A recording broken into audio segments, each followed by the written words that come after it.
lafaz itu sudah masuk ranah Yes. ini, sudah Sudah masuk ilmu itu, ilmu begitu ya? kalam. Isbat Ya, ya, lafaz, ya. isbat tafidul makna itu sudah masuk itu Antum ranahnya berhenti lain. di kata isbat saja ya? Iya, iya. Maksudnya bukan dari lugo, bukan juga. Iya, Maka iya, itu intinya itu isbat. itu lain Iya. lagi, itu lain ranahnya. Kalau kita mengisbat lafaz tanpa makna, ya tentu kata itu sebuah kesia-siaan, artinya hanya diturunkan sia-sia saja, hanya lafaz begitu saja kosong, Iya. tanpa dimaknai apapun. Oke. Kan gitu. Artinya ini Maksudnya ini isbat. Antum dari sisi isbat memang pokoknya isbat sudah tidak dilanjutkan. Intinya isbat. isbatul makna, Menetapkan isbatul saja. makna, Iya. isbatul makna. Oke. Saya paham. Oke Ustaz, silakan Ustaz Kiai Mahsun. Ini beliau sampaikan tadi sudah jelas, mungkin saya sudah tidak mengulang lagi. Silakan supaya efisienkan waktu. Silakan Ustaz Kiai, 5 menit untuk menanggapi tentang riwayat Imam Ahmad. Terima kasih. Terima kasih ya.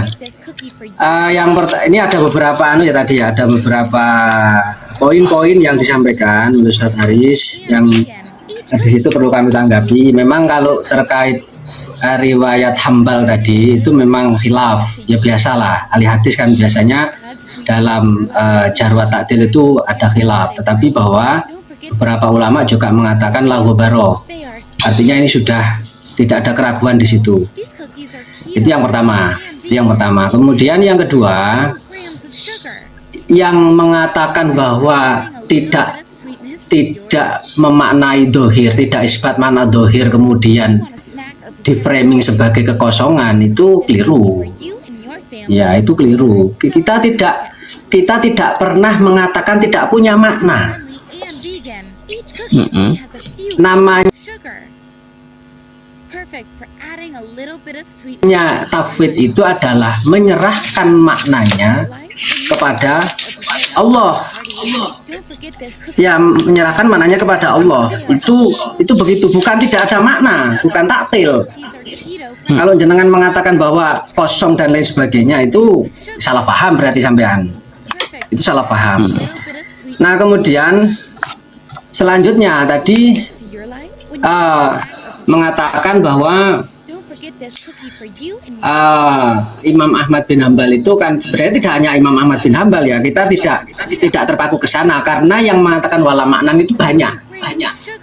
Bahkan ada yang spesifik wala nutarjimu, itu Ibnu Suret. Oke lah, kalau kita tidak pakai Imam Ahmad bin Hambal, kita pakai yang lain, kan begitu, masih banyak gitu loh.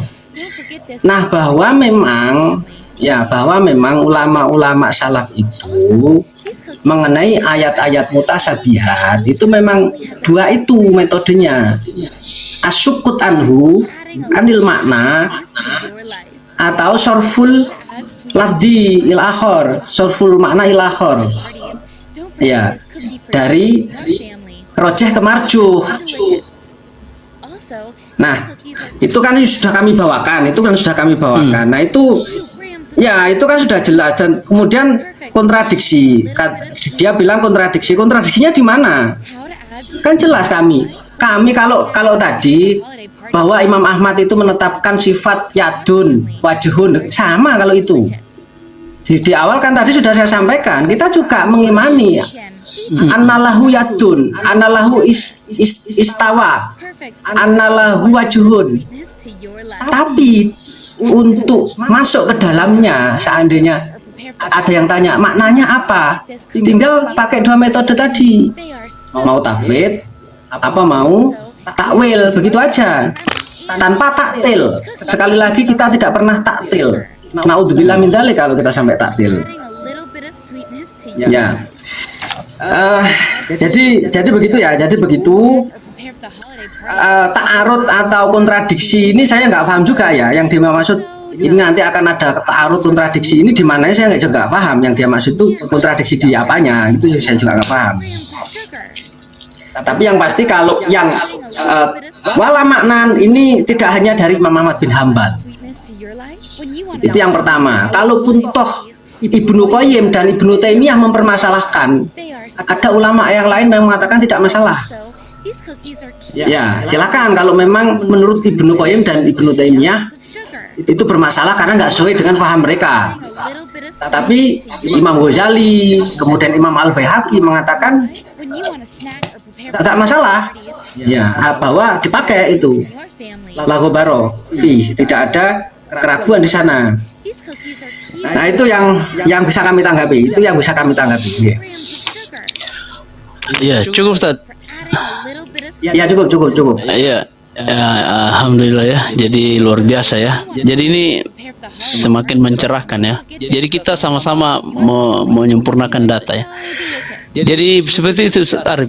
Jadi bukan cuma dari riwayat Imam Ahmad, tapi ada juga ulama yang lain. Jadi memang riwayat itu perlu dijamak, dikumpulkan, tidak satu riwayat saja, tapi kemudian dikumpulkan sebanyak-banyaknya untuk mendukung argumentasi, dan itu yang perlu sama-sama dipahami.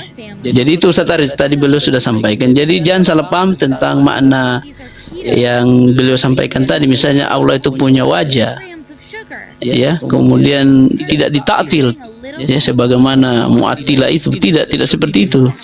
Jadi itu metodenya tafwid atau takwil. Jadi wajah itu ya ditafwid atau ditakwil. Beliau sampaikan tadi. Nah, antum sudah dengar, silakan Ustaz. Kalau antum mau tanggapi lagi. Ya. Sebenarnya saya sudah cukupkan untuk riwayat tadi Abu Khalad yang beliau sudah jelas-jelas di situ dengan menisbatkan wa man ghayyara makna, siapa yang mengubah maknanya faqad al-hada, sungguh dia telah mengingkarinya atau orang-orang yang pengingkar gitu. Nah, yang pastinya ini dan itu diriwayatkan dari Rois Al-Hanabilah, termasuk imam pembesar daripada mazhab Hanabilah. Nah, jadi kalaupun nanti kemudian tadi disebutkan juga riwayat wala nutarjim wala nutarjim bilugati Farisia tadi riwayat apa tadi itu Imam Ibnu Suraid. Ya, Ibnu Suraid itu nantilah bisa kita diskusikan tentang pemaknaan yang dimaksud, karena orang-orang Farisia ketika menerjemahkan ayat Bilu goti goril Arabiyah. Bilu goti goril Arabiyah itu aja. Itu aja. Gera Arabia. Ya. Tarjim Gera Arabia. Ya. Padahal berarti kita masuk. Ya. Iya, berarti sama Ghair Arabia berarti boleh diterjemahkan dengan bahasa Arab. Sehingga yang dimaksud dengan beliau bahwasanya wala nutarjim, bahwa di situ yang dimaksud bahwa terjemah yang sangat dekat indikasinya adalah tajsim. Yang mereka mengatakan ini seperti ini, kan begitu.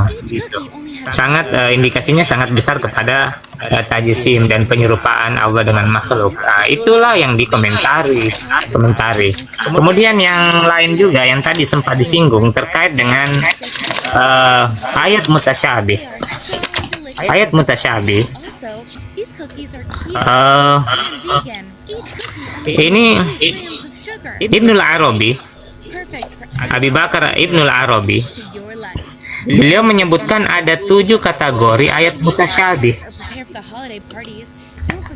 Ada 7 kategori ayat mutasyabih. Tetapi beliau tidak menemukan ayat sifat di antara ayat-ayat mutasyabih. Ini disebutkan dalam Qanun Ta'wil halaman 370 sampai 371. Beliau Abi Bakar Ibnul Arabi, beliau wafat 543. Wasamat aqwal katsira ruwiyat anis salaf. Banyak riwayat yang menyebutkan tentang ayat mutasyabih dari salaf. Di kutubi tafsir, dalam kitab-kitab tafsir, wasyailadzi lam akif alai, dan sesuatu yang saya belum tahu, walladzi i'taqadahu jaziman, apa yang dipercayai anna ahadan minas salaf, bahwa dari kalangan salaf as-salih lam yadhhab ilaih, ya, wa idkhalul asma'illah wa sifatihi, yaitu memasukkan nama-nama Allah dan sifatnya, au ba'di dzalik, atau sebagiannya, fil mutasyabih, dalam mutasyabih. Nah, ini disebutkan oleh Ibnul Arabi setelah menyebutkan 7 deretan ini. Bisa dilihat nanti kalau ada yang masih ragu, ini dalam Qanun Ta'wil. Ini lihat halamannya 370 sampai 371. Di situ disebutkan ada 7 yang termasuk daripada ayat-ayat mutasyabih. Tetapi Ibnul Arabi setelah menyebutkan dari 7, tidak ada satupun yang beliau masukkan, dan belum menemukan sama sekali dari salaf bahwa ayat mutasyabih itu adalah ayatus sifat. Nah, Cukup ya, Ustaz. ayatus sifat. Kemudian tentang istaula, jadi kita tuntaskan tentang ayat istaula. Mana tadi nih?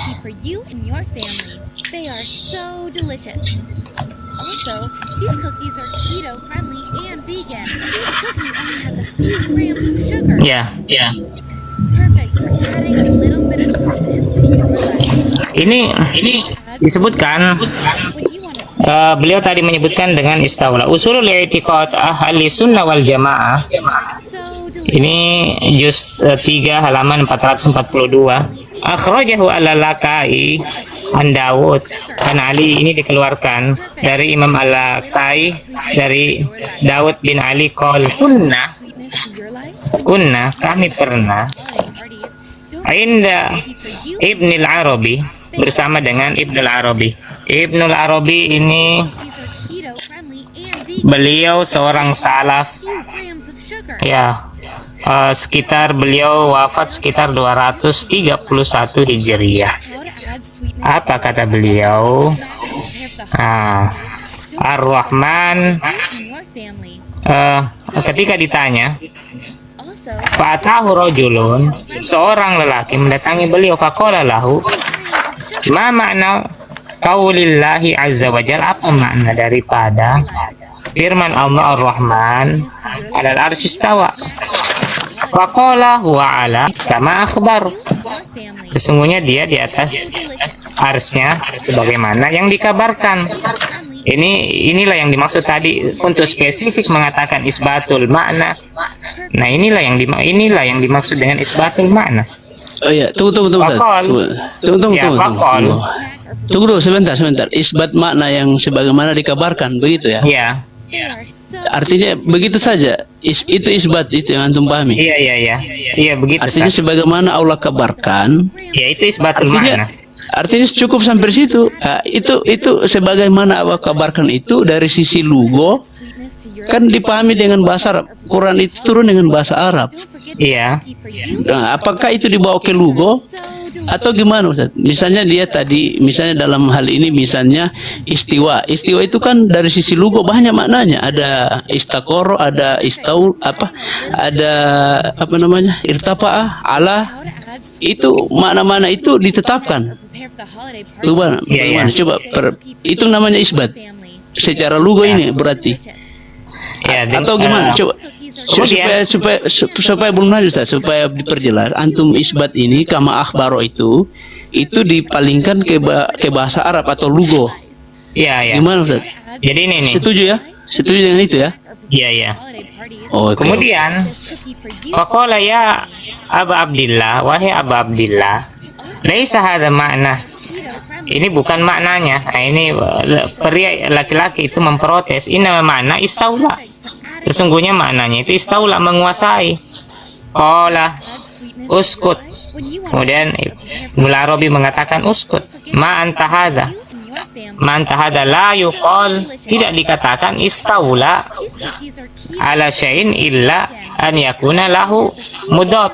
Tidak dikatakan menguasai kecuali punya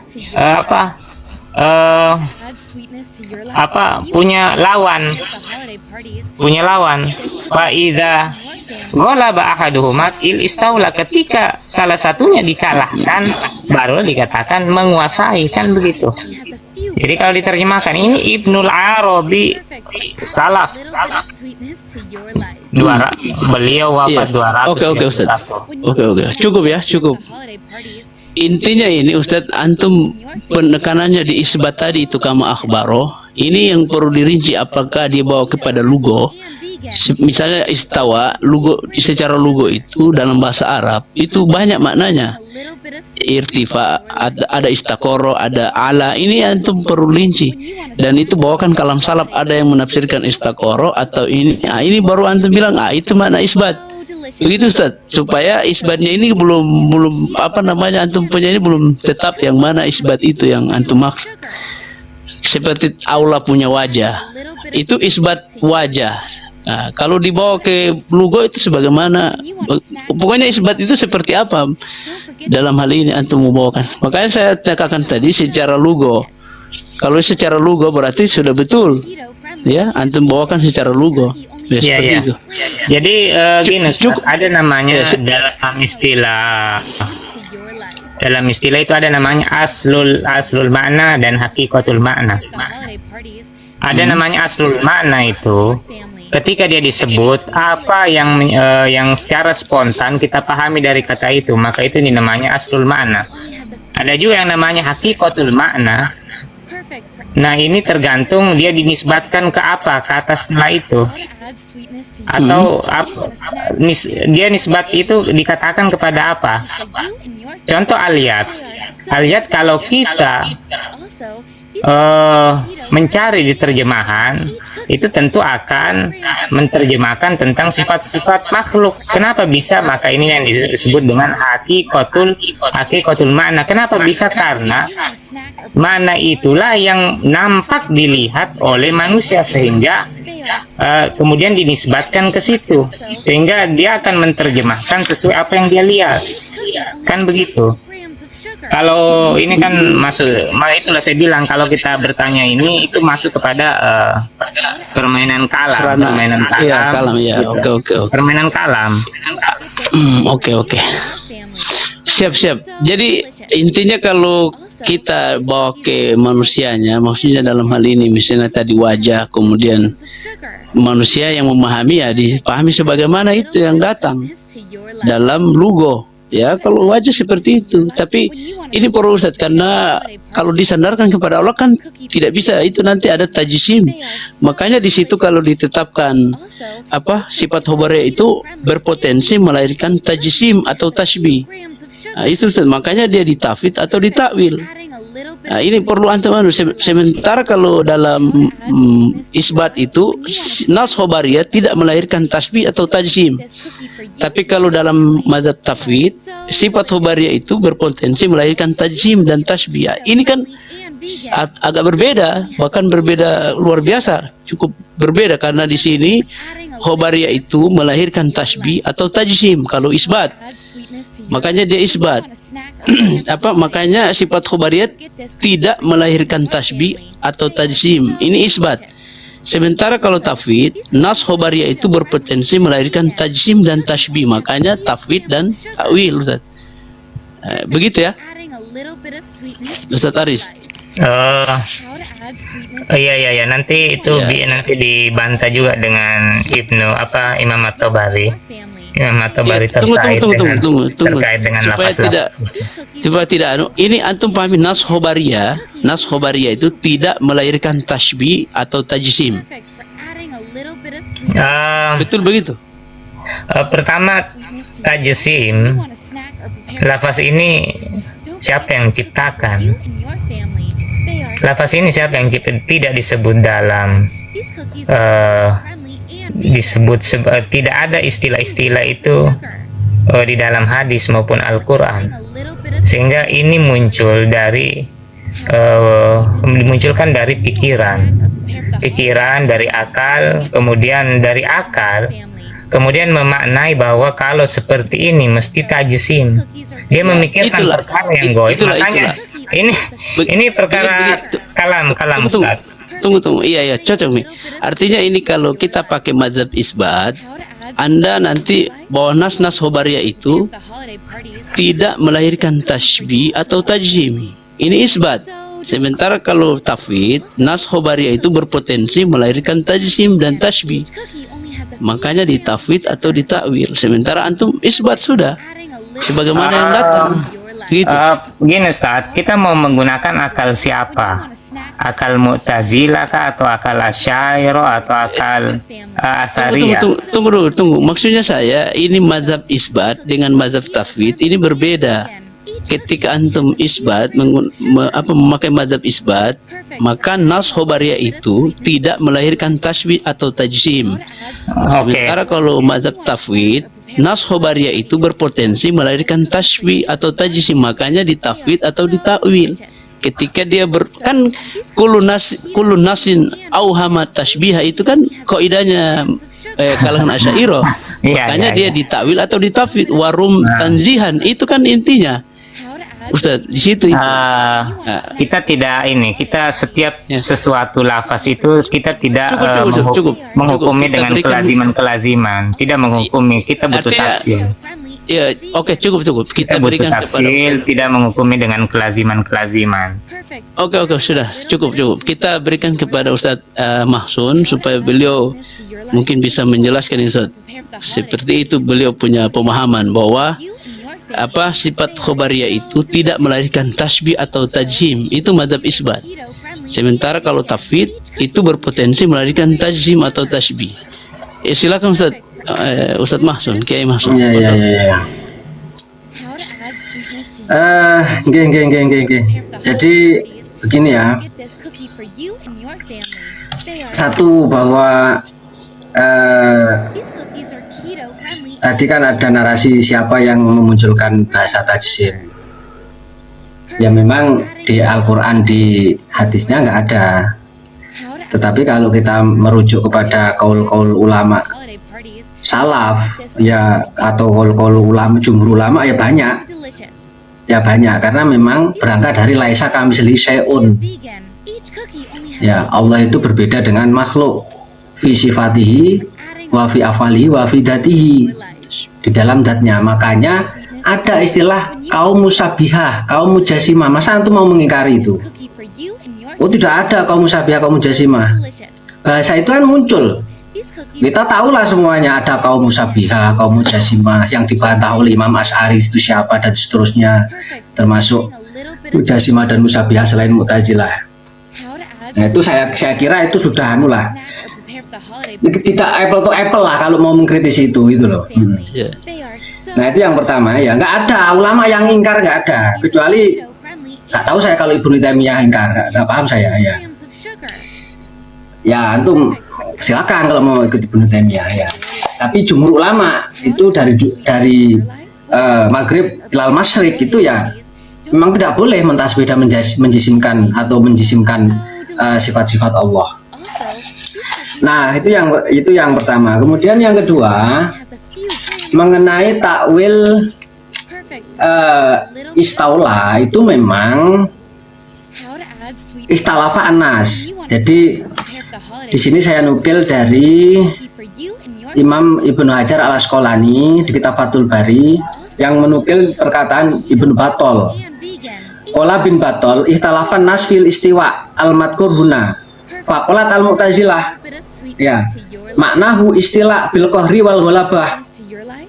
Wa taju bi qauli syair qad istawa bisrun alal iraqi min ghairi sayfin waladamin bikhraqin. Wa qalat al-jismiyah maknahu al-istiqrar. Wa qala ba'du ahli sunnah maknahu irtafa'a wa ba'du maknahu ala wa ba'du maknahu al-mulk wal qudrah. Dan seterusnya. Ada yang nanti istaula juga, istaula yang versi Ahlussunnah.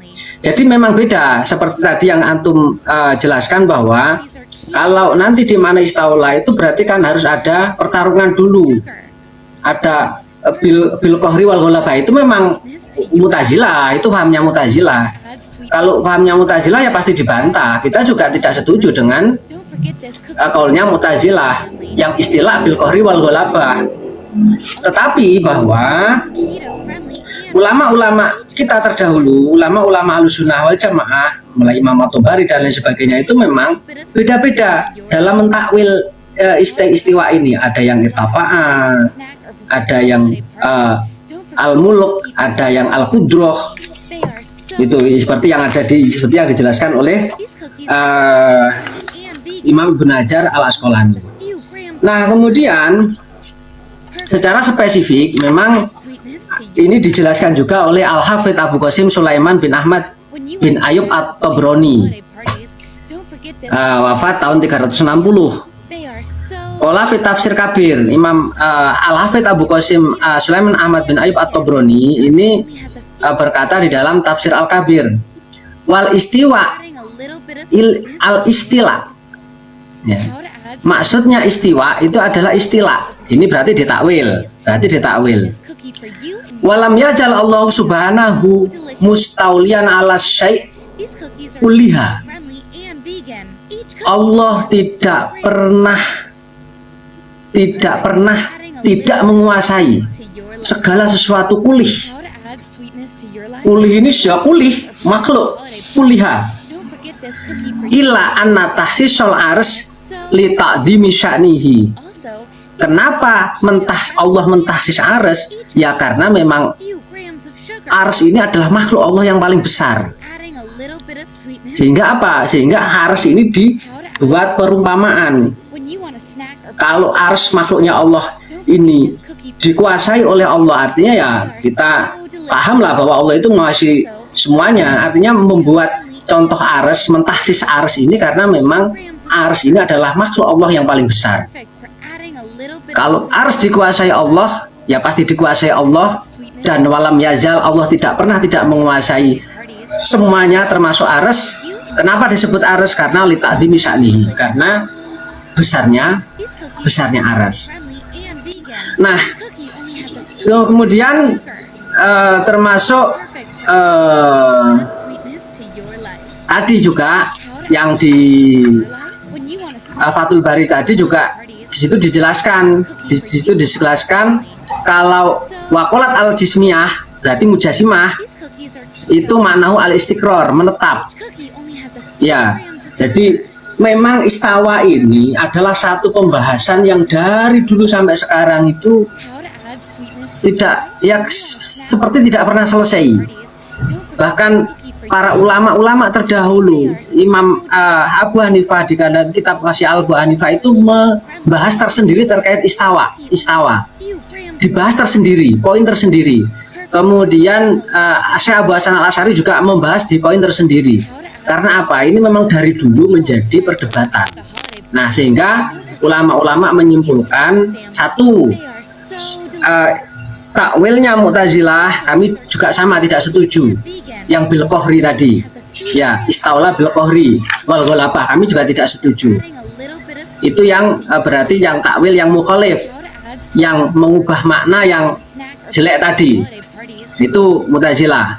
Nah, kemudian kalau takwilnya Ahlussunnah wal Jamaah itu berputar di antara irtafa'ah, ada al-mulk, ada al-qudroh, sama istaula yang tidak pakai ghalabah wal qahr.